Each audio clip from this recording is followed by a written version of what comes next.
Hi, this video is intended for everyone who thinks there's anything complicated about cooking a holiday turkey. I'm going to roast this turkey. That's the easiest thing to do on almost any turkey that you're going to get. There's going to be excellent instructions included right in the package of the turkey. So this turkey, I bought this frozen.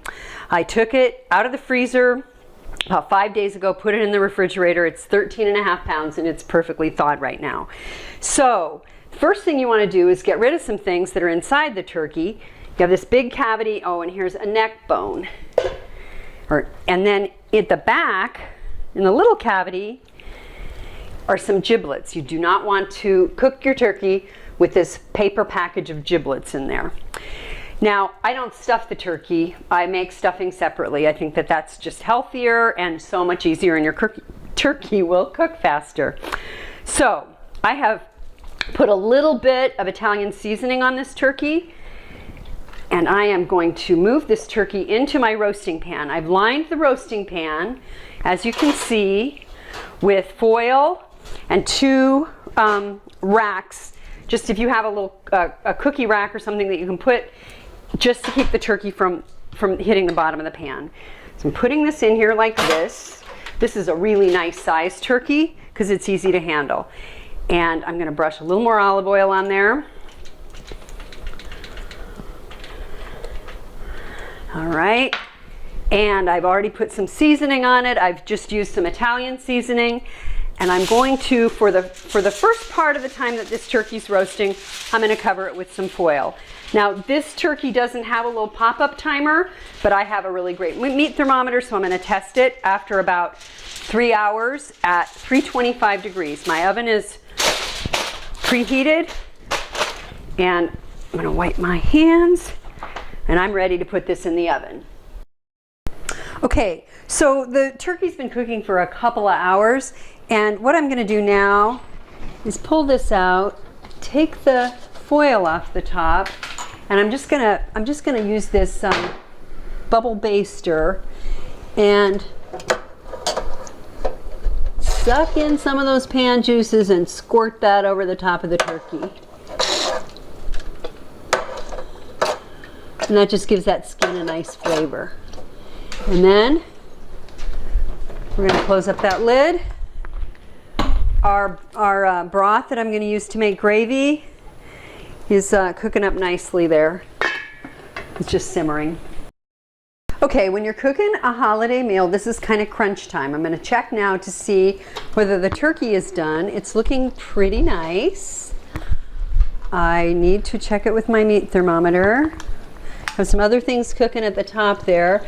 Need to test this in the breast of the turkey, and this is well above the 165 mark, 170. I think it's good to go. I'm going to pull that out. You want it at least 165 degrees. So I'm going to pull that out now.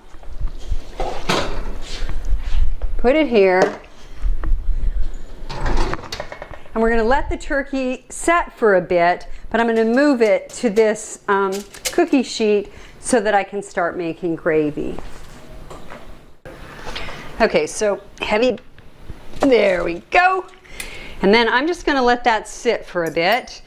And I don't carve the turkey at my house. I leave that job to somebody else. So right now, I want to take out these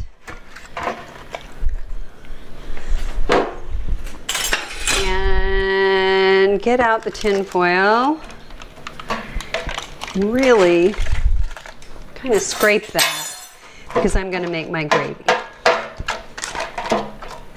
Okay, I have a lot of experience at cooking holiday meals, and I have come up with a way that I like to make gravy that doesn't have any lumps in it. So I take some flour and I put it in a mason jar, maybe a little bit more than that.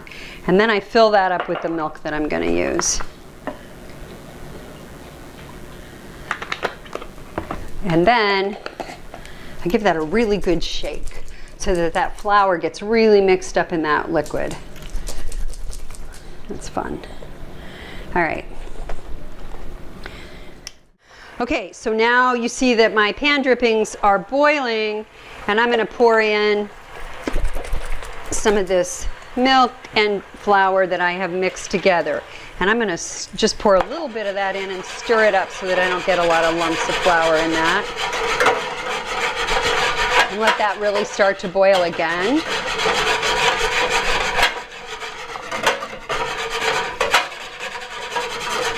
Starts to really thicken up.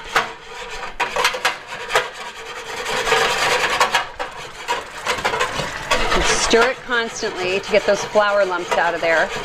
And then I pour in more of the juice that I've been stewing those giblets and that neck in all day to give it really, really, really good turkey flavor. Let that boil up.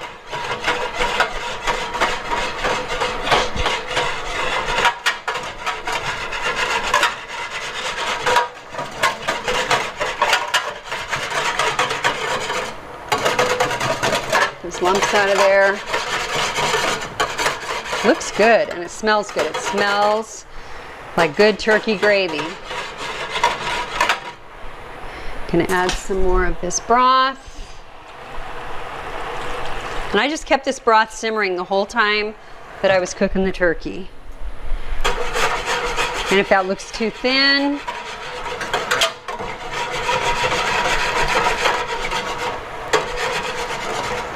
I add some more of the milk with the flour in it to thicken it up.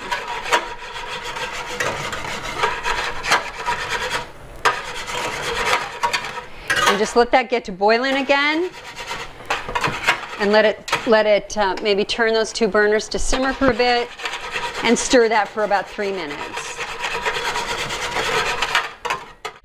Okay, now what I'm going to do is pour this, and hope not to make a mess, into a couple of gravy boats.